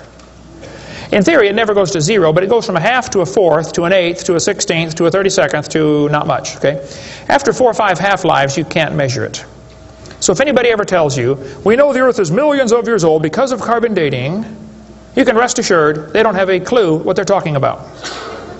Because if it worked, it would only work for 30 or 40 or 50,000 years maximum. They compare the amount of C14 in the object being dated with the amount currently in the atmosphere and estimate how long the object has been dead. It sounds good, but there are some assumptions that mess everything up. Okay? Assumption number 1, has the amount of C14 in the atmosphere always been the same? Has it reached equilibrium? This is an interesting problem. If I told you to fill a barrel with water, but I drilled holes on the other side of the barrel, while you're filling it, it's leaking out. At some point, it's going to be leaking at the same speed you're filling, and that point is called equilibrium. You will never fill the barrel past that point, unless you plug the holes or fill faster. See, it's filling and leaking at the same time, sort of like your checkbook. You know, you put it in and it leaks out, okay? Hopefully you want to at least be at equilibrium, okay? If less than that, you're going to be in trouble eventually. See, if your outgo exceeds your income, your upkeep will be your downfall every time. Well, they say if you took a brand new planet Earth and stuck it out in the solar system, the sun would start producing carbon-14. It would start decaying also right away, and it would take about 30,000 years to reach this equilibrium point. Well, Willard Libby and others who invented carbon-14, University of Chicago in 1947 to 53, he got a Nobel Prize for it in there somewhere. He said, well, it would take 30,000 years to reach equilibrium. He said, well, we know the Earth is millions of years old. Mistake number one. So we can ignore the equilibrium problem. Mistake number two. The Earth's atmosphere has still not reached equilibrium. There's more C14 now than there was 10 years ago, which proves the Earth is less than 30,000 years old, which I could have told them just from reading my Bible. See, if an animal is still alive, be it plant or animal, okay, it should have about 16 clicks per minute on your Geiger counter per gram. If it's 0 years old. Actually, 0 years dead. If it's getting only 8 clicks per minute, then it's 5,730 years old. If it's giving you 4 clicks per minute, it's gone through 2 half-lives. It's 11,000 years old. If it's 2 clicks per minute, it's 17,000 years old. This is how they date it. So if you're getting 2.5 clicks per minute, you just find the point on your graph and draw the line over and determine the age. Sounds real simple, but it doesn't work. If we had walked into a room and found a candle burning on the table, and I asked you the question, when was it lit? You say, I don't know, Mr. Hovind, it's burning when I got here. Okay, well then let's do some empirical science. Empirical science is things we can test and measure and observe and test. Not theoretical, I mean empirical. We can measure it and weigh it. Let's measure the height of the candle. Suppose the candle is 7 inches tall. Who can tell me when it was lit? Okay, nobody. Let's do some more empirical science. Let's measure the rate of burn. Suppose we determine it's burning an inch an hour. When was it lit?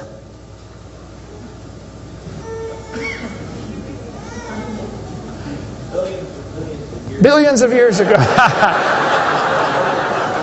You're going to have a hard time telling me unless you're willing to make some assumptions. How tall was it when it started? Oh, we don't have any idea.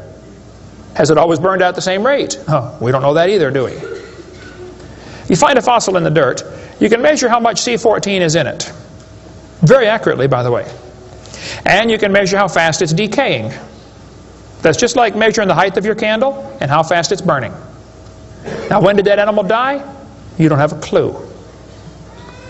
Unless you're willing to assume that the C14 when it was alive is the same as we have today, and assume the rate of decay has always been the same down through history. You can't prove either of those. Living mollusk shells were carbon dated at 2,300 years old. Hello, they're still alive. Freshly killed seal carbon dated 1,300 years old. Shells from living snails carbon dated 27,000 years old. That's stupid. He's still alive, okay? I know snails are slow, but 27,000 years, he'd be dead, okay? One part of a mammoth is 29,000 years old, another part's 44,000. One part of Dima was 40,000 years old, another part was 26,000, and the wood next to it is 9,000.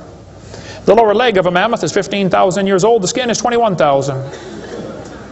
2 mammoths found side by side in Alaska, one is 16,000, one's 22,000. Which number is right? Living penguins carbon dated 8,000 years old. 11 human skeletons, the earliest known human remains in the Western Hemisphere, were dated by accelerator mass spectrometer. All 11 dated about 5,000 radiocarbon years. Lava from a 1801 Hawaiian lava flow was 1.6 million years old. Well, hello is not even 200. Another volcano erupted in Hawaii in 1959. When they dated the lava, it was 8.5 million years old. These potassium argon dating for that, not carbon.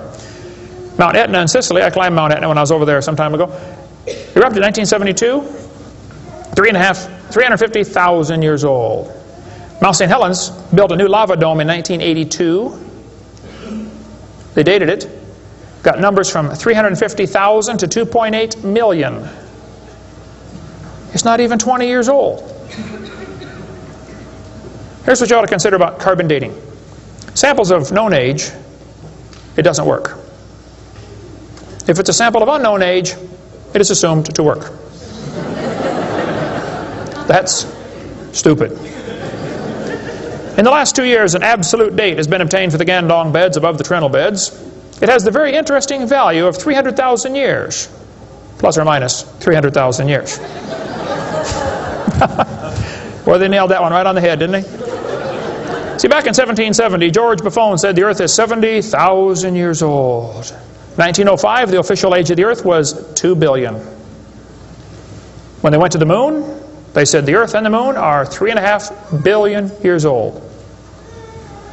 3.5 billion, dated with potassium-argon dating. Now they're telling the students it's 4.6 billion years old. Let's see, that means the Earth is getting older at the rate of 21 million years per year. That's 40 years per minute. Aging rapidly, folks. That's stupid, okay? All they do is add more time to make the theory look more reasonable. Long ago and far away. And when you prove it couldn't happen, they say, well, it was longer ago and farther away. Then they're going to tell the students one of the evidences for evolution is embryology. Now, there aren't too many things about this whole theory that make me angrier than this, so I'm going to try to stay calm and cool and collected while we discuss this. Ernst Haeckel, an embryology professor at the University of Jena in Germany, loved evolution theory. When Darwin's book came out, Ernst Haeckel read that book the next year and said, wow, this is a great theory. All we need now is some evidence. 9 years later, they still had no evidence. So Ernst Haeckel decided to help Charlie out. He was an embryology professor, the study of animals before they're born. You know, the different embryos of all these different animals. He made drawings that were fake to make them look alike. The students are taught we have evidence from development. I don't think so. The similarity between early stages in development of many different animals helped convince Darwin that all forms of life shared common ancestors. Actually, Darwin considered this by far the strongest single class of evidence in favor, a class of facts in favor of his theory. This is stupid, folks. I'll show you. This textbook says, the human embryo growing in the mother has gills like a fish. Those little folds of skin are not gills, okay? Excuse me. Those little wrinkles under your chin when you're growing up later develop into bones in the ear and glands in the throat. They never have anything to do with breathing. I've seen folks that have 5 or 6 chins and they can't breathe through any of them but the top one. Those are not gill slits. Ernst Haeckel, though, said the turning point in his thinking was when he read Darwin's book, 1860. Haeckel took a drawing of a dog and a human embryo and he changed them to make them look exactly alike. His fake drawings looked almost identical. On top are the real drawings, underneath are Haeckel's fake drawings. He lied, folks, intentionally. He made huge charts of his posters of his drawings of these embryos and traveled all over Germany and just about by himself converted the Germans to believing in evolution. Which later led to the obvious question, well, if evolution is true, then maybe one of the races of people has developed farther than the rest. Which, by the way, is a subtitle to Charlie Darwin's book. You can look at it for yourself. The Origin of Species by Means of Natural Selection, or the Preservation of Favored Races in the Struggle for Life. See, Darwin was a racist. We cover lots more on that on video number 5. That one is politically incorrect. You don't want to watch that one. Trust me. On top are Haeckel's fake drawings. Underneath are actual photographs of what he claimed he was drawing a picture of. Now, either he's a lousy artist or he's a liar.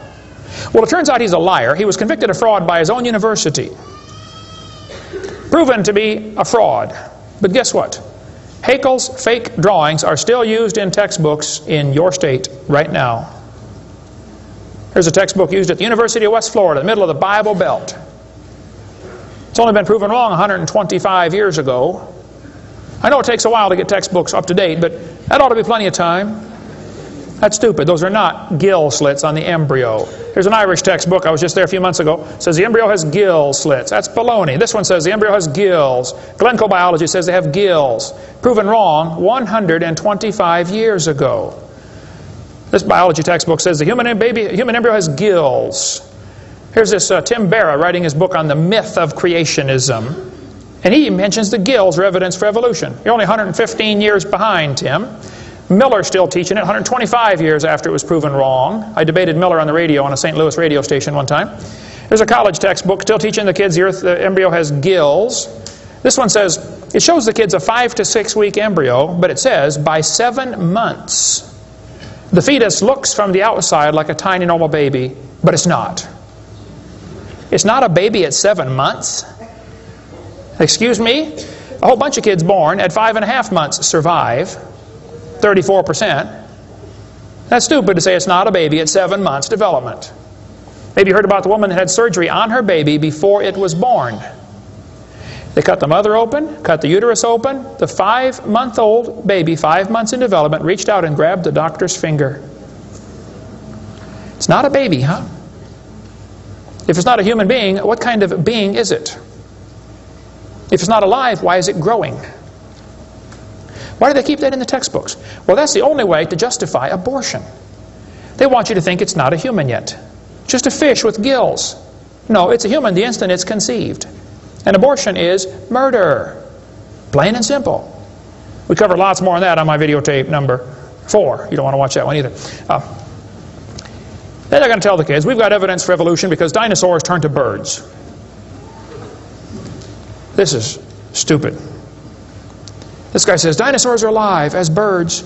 Well, kids, in case you don't know, there are a few differences between a dinosaur and a bird. You don't just put a few feathers on them and say, come on, man, give it a try. It won't hurt too bad. That's stupid, okay? Dinosaurs did not turn to birds, okay? Somewhere along the line, while his front legs are developing into wings, they're going to be half leg, half wing, which means he can't run and he can't fly yet. He's going to have a hard time, isn't he? No, dinosaurs did not turn into birds. That is stupid, okay? They say, we've got proof that they did. Archaeopteryx, which means ancient wing.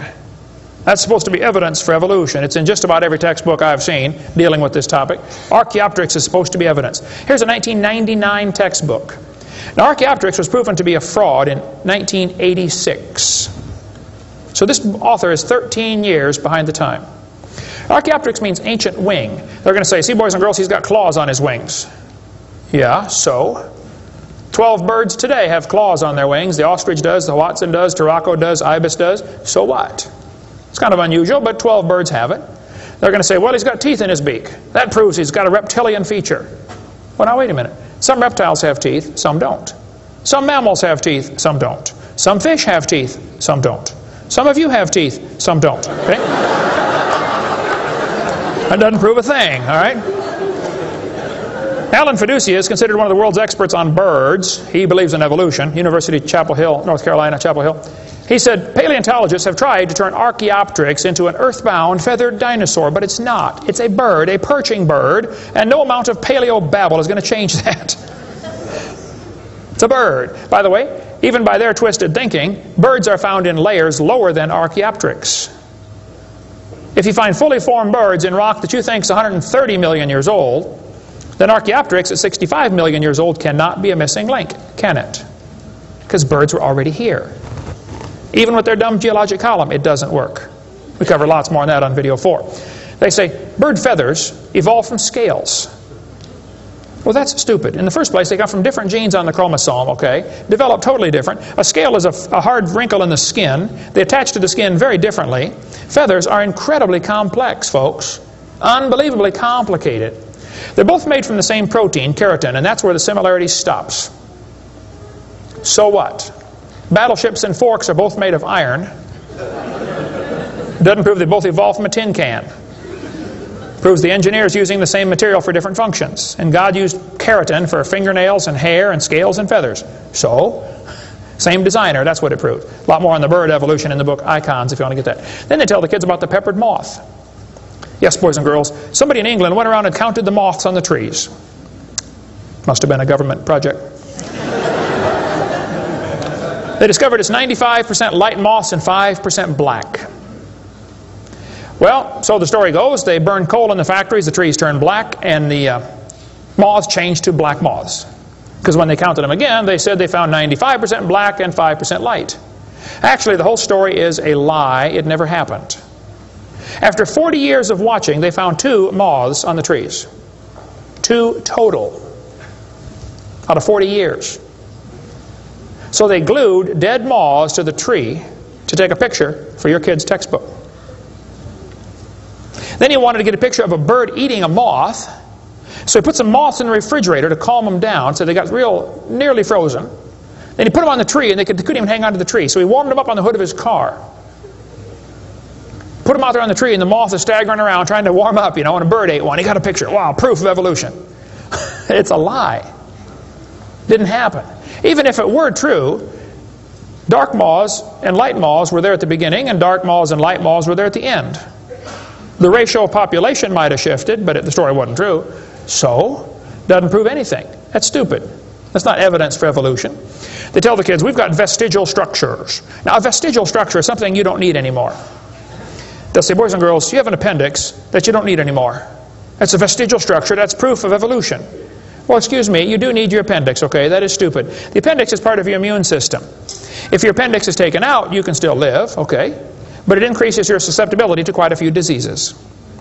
You could live without both your legs and both your arms and both your eyes also. That doesn't prove you don't need them. Does it? There are no vestigial organs. And even if there were, that would be the opposite of evolution. That's losing, not gaining. This textbook says, boys and girls, whales, and many organisms here, like a whale, retain traces of their evolutionary history. For example, the whale retains pelvic and leg bones as useless vestiges. I'm sorry, that's not true. This one says, just imagine whales walking around. It's true. These little bones right there is what they're talking about. Just imagine him walking around. I can see it now, can't you? All you need is a good imagination and some LSD, and you'll be able to see that whale walking in real life. This textbook says, the whale's pelvis is evidence of its evolution from 4-legged land-dwelling mammals. Well, that is stupid, okay? Those bones in the whale's abdomen are essential to hold muscles that support the reproductive system. Without those bones and those special muscles, the whales cannot reproduce. This has nothing to do with walking on land. It has to do with getting more baby whales. So the author that wrote this is either ignorant of his whale anatomy and should not be writing a book about it, or he's a liar trying to push a theory off on our kids. Here, this one says, whales once lived on land. Whales were not always sea dwellers. Modern whales show skeletal evidence of previous existence on dry land. Buried deep in a whale's hip muscles are 2 small bones, all that is left of the whale's pelvis and hind legs. That's stupid. The male and female bones are very different on whales. Check your whale anatomy and tear that page out of your book. Has no business being in there.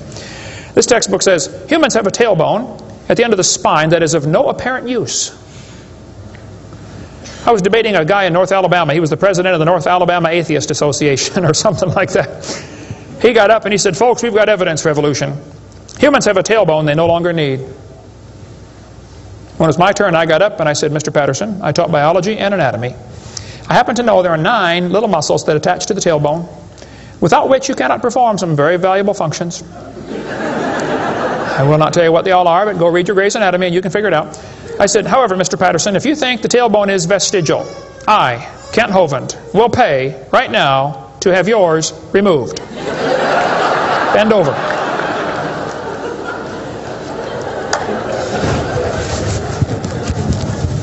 That is stupid, folks. The tailbone is not vestigial. This one says, the coccyx, that's the tailbone, the small bone at the end of the human vertebral column, has no present function, and is thought to be the remainder of bones that once occupied the long tail of a tree-living ancestor. I was taught when I went to school, man used to have a tail, but he lost it because he didn't need it. I thought, didn't need it? Have you ever thought how handy a tail would be? Have you ever come to the door with 2 sacks of groceries? Wouldn't that be nice, man? Be able to grab that door and walk right around and get in it? Lost it because we didn't need it. Man, you could drive the car and tune the radio knob and hold the Coke at the same time. They're going to tell the kids that lobe-finned fish show evolution. Yes, boys and girls, during the Devonian period, 410 million years ago, there were fish with lobe fins. What that means is a short arm and then the fin grows.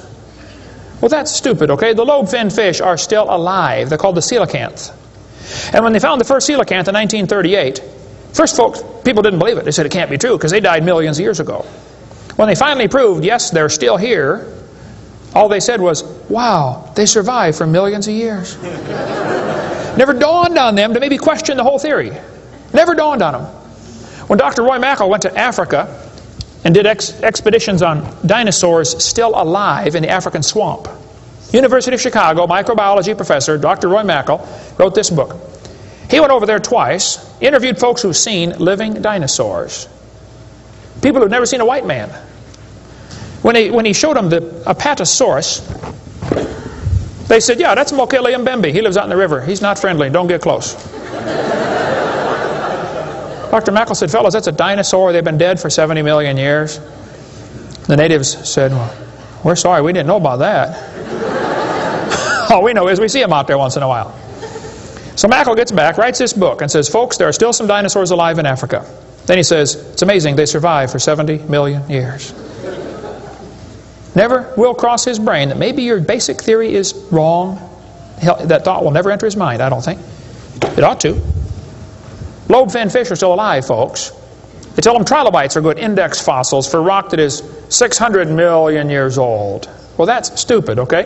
There's a human shoe print where a guy stepped on and squashed a trilobite.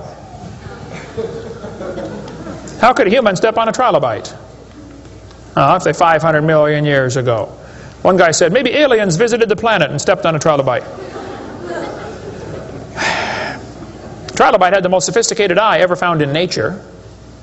It's one of the first animals to evolve, and it's already got the most complex eyeball. I don't think so. The whole thing about index fossils is stupid. Okay, there aren't any index fossils. The graptolites are the index fossil for 410 million year old rock, and yet they're still alive right now in the South Pacific. They tell the kids the dinosaurs are index fossils for 70 million year old rock. Folks, dinosaur blood was found inside the bone. Don't you think it's going to decay in less than 70 million years? There's enormous evidence that man and dinosaurs have always lived together.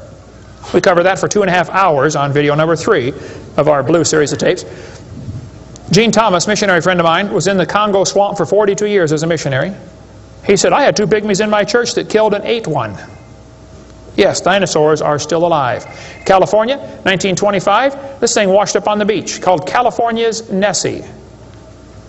Laid there on the beach and rotted away. Here's a guy behind it with a rifle. In the front you can see the critter's head, neck going off to the right. The neck was 20 feet long. One atheist wrote me a letter and said, Hovind, you're so stupid. Don't you know that was a whale? Show me any neck on a whale, would you please? No, I think dinosaurs have always lived with man. They were called dragons for most of history. People killed most of them. There could be a few still around. It wouldn't affect me at all, okay? I don't think there's a lot of them, but there could be a few still out there. They changed the name in 1841 to dinosaur. That's all that happened.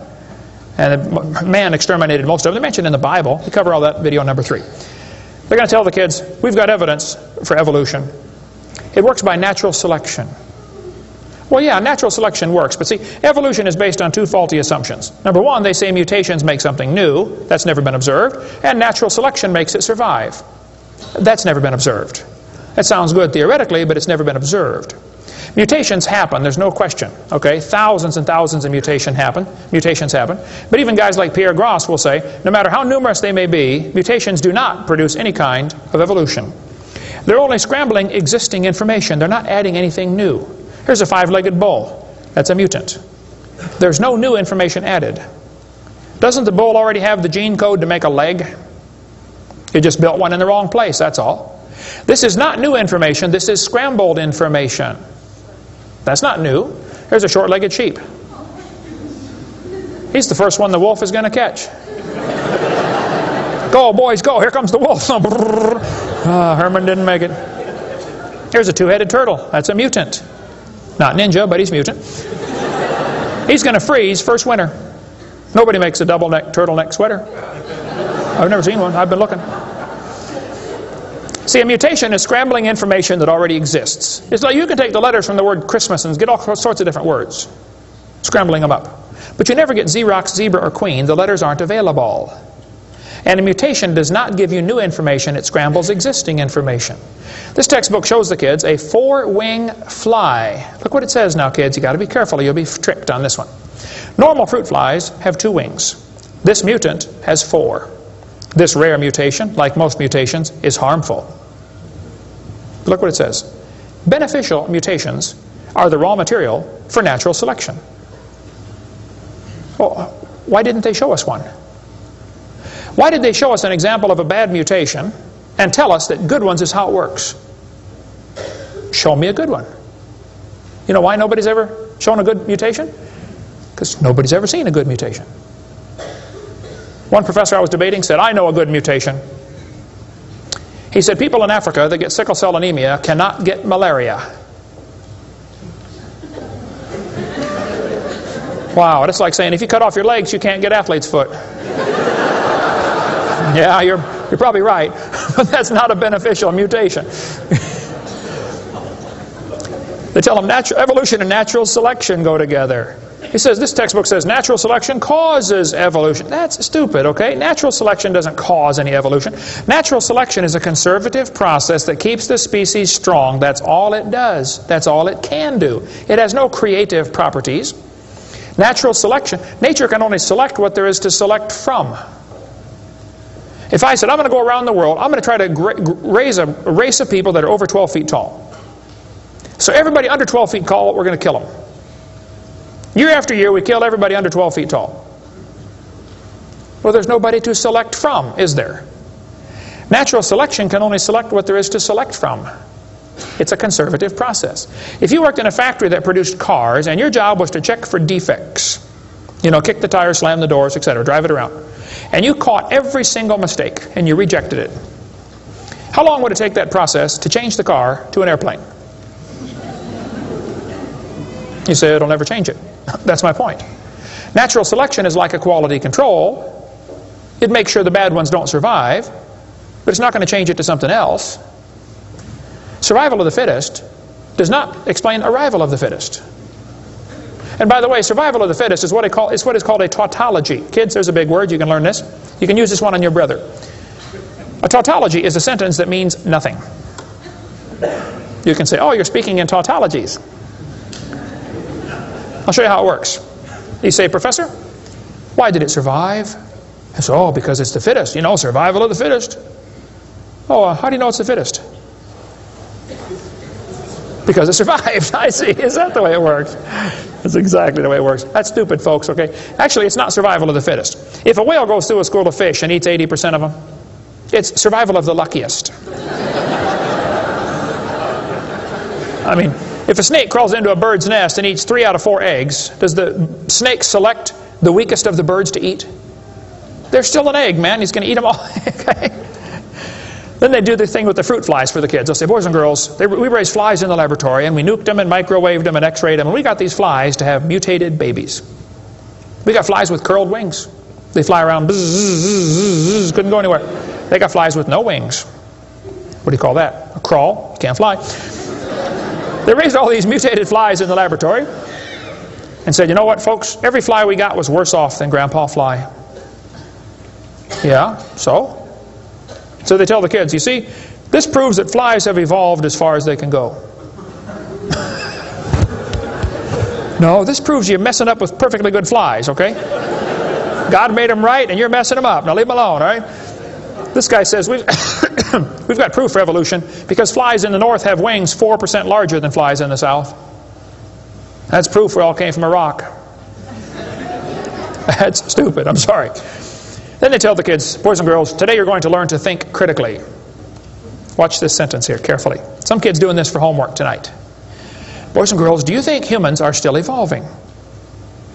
Now what kind of question is that? That's one of those questions like, have you stopped beating your wife yet? Well, if I say yes, I'm admitting I did. If I say no, I'm still doing it.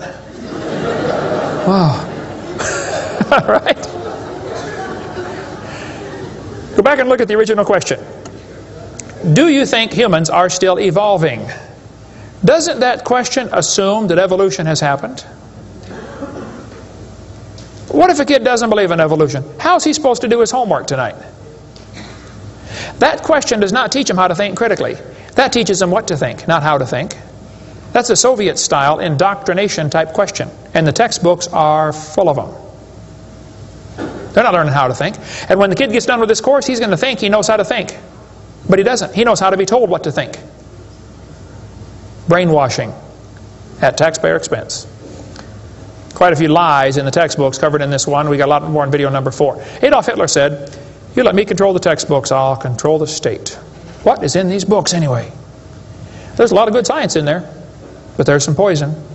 Professor Wilson at Harvard University said, "As were many persons from Alabama, I was a born-again Christian. When I was 15, I entered the Southern Baptist Church with great fervor and interest in the fundamentalist religion. I left at 17 when I got to the University of Alabama and heard about evolution theory. 1 year of college destroyed his faith." Philip Wentworth said, "When I went to Harvard in the fall of 24, I was not only a Christian, I was a candidate for the ministry. Then for 4 years I underwent a process of mental readjustment which shook my little world to its foundations. Through it all, one thing was clear to me. If I could reconcile religion with intelligence, I knew that I could go on into my chosen career fortified by the experience. If I could not, every consideration of honor would compel me to make other plans. In the end, I gave up the ministry." Scott wrote me a letter to Dr. Hovind. "Until I went to college, my faith in God was sound. My college history class helped destroy that faith. I started to doubt the Bible and God's Word. I even started to doubt Jesus was truly God's Son and that He died and rose for my sins. My best friend showed me your tapes and I was in awe of what I saw. Everything I thought I knew about life was changed." Praise God. People will sit home and watch a video that you will never get to come to church. Especially men. If they're sitting at home holding the remote. There's this feeling of power that surges through their body. How many know what I'm talking about? Now come on, be honest, okay? Right? That's why we purposely leave my videotapes uncopyrighted. Copy them and give them to your friends, man. Get them saved. All right? 75% of the kids from Christian homes that go to public schools are going to lose their faith after 1 year of college. 75%. Professor Bonar said, "Evolution is a fairy tale for grown-ups. The theory has helped nothing in the progress of science. It is useless." Malcolm Muggeridge said, "I am convinced the theory of evolution, especially the extent to which it's been applied, will be one of the great jokes in the history books of the future." It's a joke. And it would be a joke if it weren't for the tragic results. How many kids are taught this thing every day and believe it, and it destroys their faith? Adolf Hitler was a strong believer in evolution. He thought the Jews were an inferior species and needed to be eliminated for the good of humanity. Joseph Stalin was an evolutionist. Trotsky was an evolutionist. Pol Pot from Cambodia was a strong believer in evolution. We covered lots more on that in video number 5. Scientists who go about teaching that evolution is a fact of life are great con men. The story they are telling may be the greatest hoax ever. In explaining evolution, we do not have one iota of fact. Evolution is a shell game. You ever seen those shell games where they put the pea down there and they put the 3 shells on it and the guy tries to get you confused, you know, he messes them around? Evolution is like a shell game. If you ask the biologist, where's the best evidence for evolution? He'll say, oh, it's in geology. I debated Dr. Pigliucci. It's debate number 12, I think, of my series out there, of the red series of tapes. Those are debates. I said, Dr. Pigliucci, you have gotten $650,000 in grant money to study evolution of plants. You've been teaching a course on the evolution of plants for 30 years. What is the best evidence of evolution you're aware of? And he said, the evolution of whales.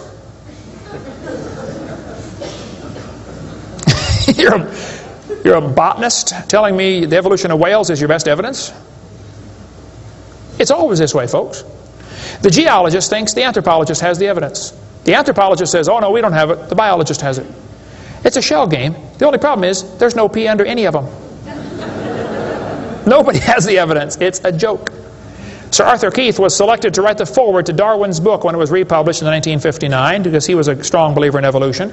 Arthur Keith said, "Evolution is unproved and unprovable. We believe it because the only alternative is special creation. And that is unthinkable."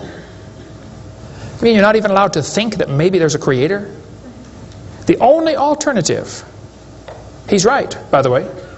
The Russian atheist astronomer came to America and spoke at one of the universities, and he started off his speech, he said, "Folks, either there is a God or there isn't." I thought, boy, this guy's brilliant. He nailed that point right on the head. I got to give him credit for that one. And then he said, "Both possibilities are frightening." I thought, wow, that's a good statement. You see, if there is a God, we better find out who He is and find out what He wants and do what He says.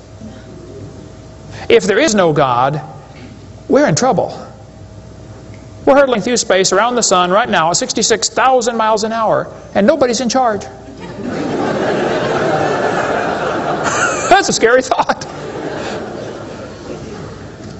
It's real simple. The Bible says, in the beginning, God created the heaven and the earth. The Christian view of history is very simple. God made the world in 6 days just like He said He did. And that explains all the symbiosis relationships.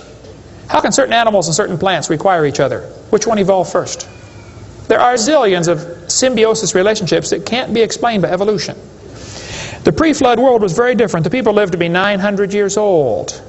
We cover that on video number 2, why they lived to be 900. You can check out my website and see them right there, drdino.com. During this time when people lived to be 900, reptiles grew to be huge. See, reptiles, even today, never stop growing. Reptiles grow all their life. So if a reptile lives to be 900 years old, he's going to get real big. Dinosaurs were big lizards that lived with Adam and Eve. And then Noah took dinosaurs on the ark. People say, dinosaurs on the ark, they're kind of big, aren't they? Well, the big ones were big, but the little ones were little. And Noah was 600 years old when he built that boat. I bet he was smart enough to figure out, you don't have to bring the biggest ones you can find. Bring 2 babies. Just be sure to get a pink one and a blue one. That'll be important later. After the flood was over, people killed most of the dragons, as they were called. That's why there's legends of dragons all through history. Plus the climate killed a lot of them. People don't live to be 900 anymore. We cover all that on video number 2. And there might be a few still around. Christians don't need to worry about dinosaurs. They're part of the normal creation. They're mentioned in the Bible. It's all there, folks. We just got to get a good biblical view of history. God created this world. See, it's real simple. Let's summarize here. God made the world. It didn't evolve. Evolution is stupid. There are hundreds of more reasons we can give. We're going to run out of time, though. But if God made the world, He owns it. That means He makes the rules, like the 10 Commandments. We are guilty of breaking His rules. I'll show you. Rule number 9, commandment number 9, thou shalt not bear false witness. That means don't lie. How many of you have ever lied before? Come on, you don't do another one. Put your hand up. Don't give me that pious look. Come on. Number 8, don't steal. How many ever stole something? You already told me you're a liar. Now come on. You don't have to read very far to realize we're guilty, which means we're going to be punished. Or find a substitute.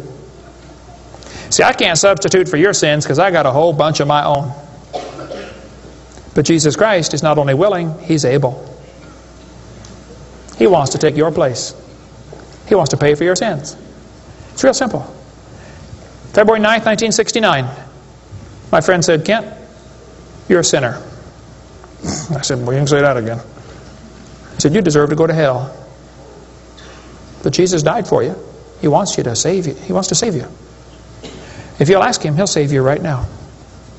And I bowed my head and said, Lord, I'm a sinner and I deserve to go to hell, but would you please forgive me and save me? And I've got God's promise I'm going to heaven. Hey, if you died today, where would you go? You ought to think about it because you will be dead for a long time. Doesn't matter how long you live, you're going to be dead longer than that. You know George Washington died 200 years ago? And he's still dead. How much longer does he have to go?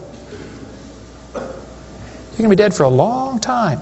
All you get in this life is a little bitty dash between two dates. Just a little and it's gone.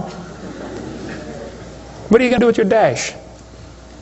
Let me give a suggestion to you. Give the whole thing to Jesus. Say, Lord, you may have it. The whole thing. One time a little boy saw Jesus preach and he had a little sack lunch. 5 biscuits and 2 fish sticks. He said, here, Jesus, you can have the whole thing. Jesus said, thank you, son. Everybody sit down, please. 5,000 men, plus women, plus children. We can assume probably 20,000 people. Jesus started breaking those fish sticks and bread up and making fish sandwiches and started passing them out to the disciples. And everybody sat down in the grass and they passed them out and passed them out and passed them out and passed them out. When they got all done, everybody was stuffed. You want another fish sandwich? Oh, no, I can't. No, man, I'm stuffed. He said, okay, disciples, gather up all the fragments. They got 12 baskets full of fragments left.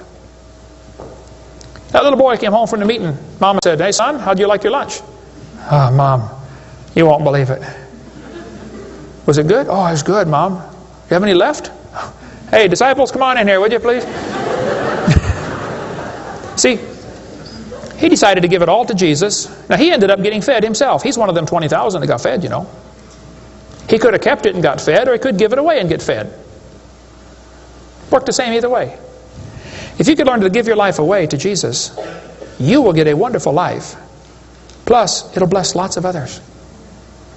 Some of you ought to quit worrying about knocking that dumb ball into the hole in the dirt and start worrying about who's going to heaven or hell. And you ought to quit worrying about getting a fancier car and a fancier house and start worrying about who's going to heaven or hell. Maybe God gave you that good job so you can give some money to missionaries. Not so you can build a bigger, fancier house. You know what we need in this country? We need a Christian Barney. How many kids in this town tomorrow are going to be taught evolution? On Discovery Channel, Nature Channel, National Geographic, textbooks, library books. How many? Thousands of them. And they're going to use dinosaurs, aren't they? Little 4-year-old kids get a book. Hey, boys and girls, dinosaurs lived millions of years ago. Isn't that what they say? Why don't one of you get yourself a purple costume? Get all the neighborhood kids together. Hey, boys and girls. We're going to sing now. God loves you, God loves me. He wants you in His family. If you'll ask Him now, He'll come into your heart, and of His family you'll be part. Shouldn't they learn that instead? Folks, somebody's got to reach these young kids. You ought to get some videos or something. My material's not copyrighted. You can use mine any way you want. Hey, what on earth are you doing, for heaven's sake? What are you doing for the Lord? I saw this tombstone the other day at a cemetery. Wayne Strickland, atheist. Hasn't died yet. He said, I'm a busy man, don't have time for this. I'm sorry, Wayne. You're going to have lots of time here coming up soon. Claims to be an atheist. Interesting. The Bible says the fool has said in his heart there is no God. Did you know God doesn't believe in atheists? Think about that one. Where would you go if you died?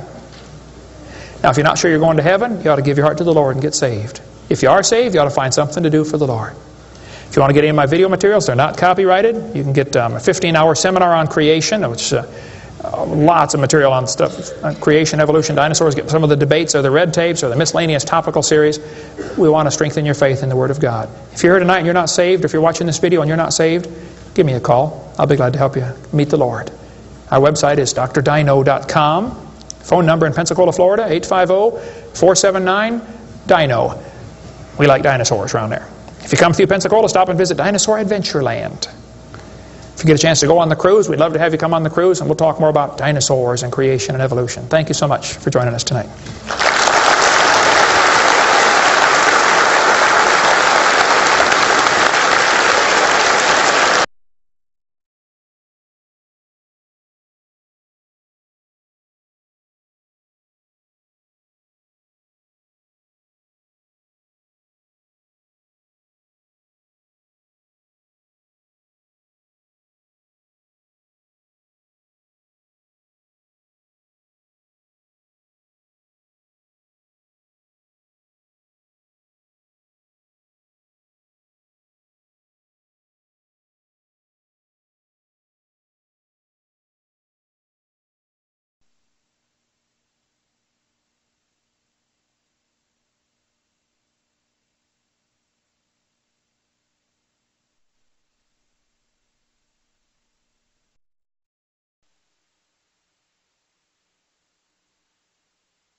Do you want to know more about how to combat the godless theory of evolution? Creation Science Evangelism offers 4 great tools that help strengthen the faith of believers and win the lost to Christ. After 15 years of teaching high school science, Dr. Hovind began Creation Science Evangelism in 1989. We are a ministry that is dedicated to providing tools which will help you combat the evolution philosophy that is destroying the faith of millions every year. The first tool Creation Science offers is their powerful, life-changing video series. Over the last 12 years, well over 1 million videotapes of Dr. Hovind's seminar have circled the globe. They are reaping a harvest of souls for the kingdom of Christ, as well as helping restore the faith of many thousands confused by the evolution propaganda to which they've been subjected. These videos are available in English, Russian, French, Spanish, Japanese, and sign language. The Age of the Earth, first of the 7-part series, teaches that God created the universe about 6,000 years ago in 6 literal days. Could this be true? Can it be scientifically proven that the Earth is not billions of years old? This tape gives solid scientific evidence that the Earth is young and that the Bible is scientifically accurate. How did the environment of the original creation differ from ours today? And how would this allow men to live over 900 years? Can Christians have a good explanation for the existence of dinosaurs? Could some dinosaurs still be alive today? These and many more questions are covered in the 2nd and 3rd part of the series. Evolution has permeated public school textbooks with false and fraudulent information. This video exposes nearly 30 lies commonly found in textbooks. Every public school student, teacher, and school board member needs to watch part 4 of this series. Find out if you have been lied to in your textbooks. Discover the terrible difference evolutionary beliefs have made in the past as well as in recent history in our video number 5. Dictators throughout time have used their evolution-based philosophies to rationalize their brutal actions. Learn how evolution propaganda is being used today to prepare people for the New World Order. This is just a taste of all the information the 17-hour seminar series has to offer. Also available are college courses that expand on the seminars in great detail. For those who can handle a more confrontational atmosphere, our debate series is just for you. I said, now, Mr. Patterson, if you think the tailbone is vestigial, I, Kent Hovind, will pay to have yours removed. Dr. Hovind has debated a wide range of atheists and evolutionists all over the country. And you're sure to find these 12 debates very exciting. These would be perfect to present to that scientifically minded person who likes to argue their point. Our topical series includes exciting topics like why evolution is stupid, public school presentation, children's video about dinosaurs, the Bible and health, Leviathan, the fire-breathing dragon, and many more. Creation Science also offers a variety of visuals like the longevity chart, which presents the entire lineage of Adam to Joseph as given in Genesis. It's exciting to see exactly how many generations were alive at the same time.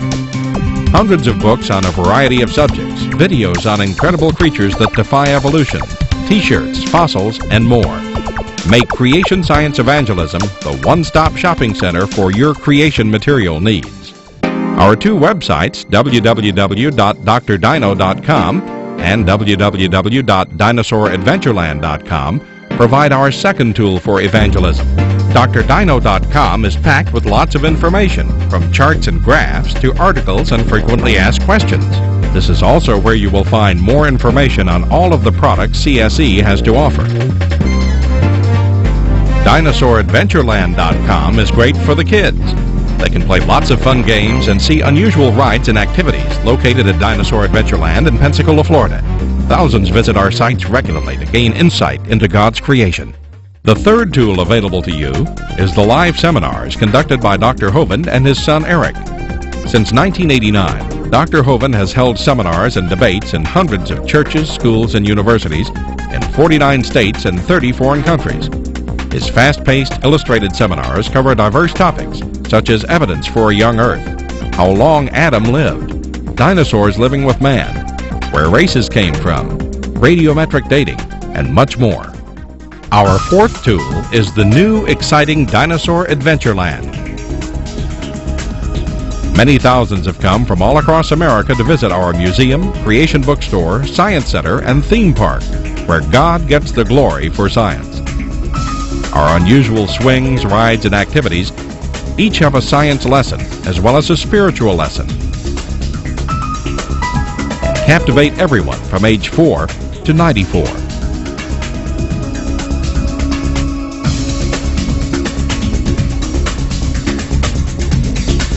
To order material, find out how to schedule a seminar at your church, or get more information about Dinosaur Adventureland, write to us at Creation Science Evangelism, 29 Cummings Road, Pensacola, Florida, 32503, or call us at 850-479-3466, or toll free in the U.S. 877-479-3466.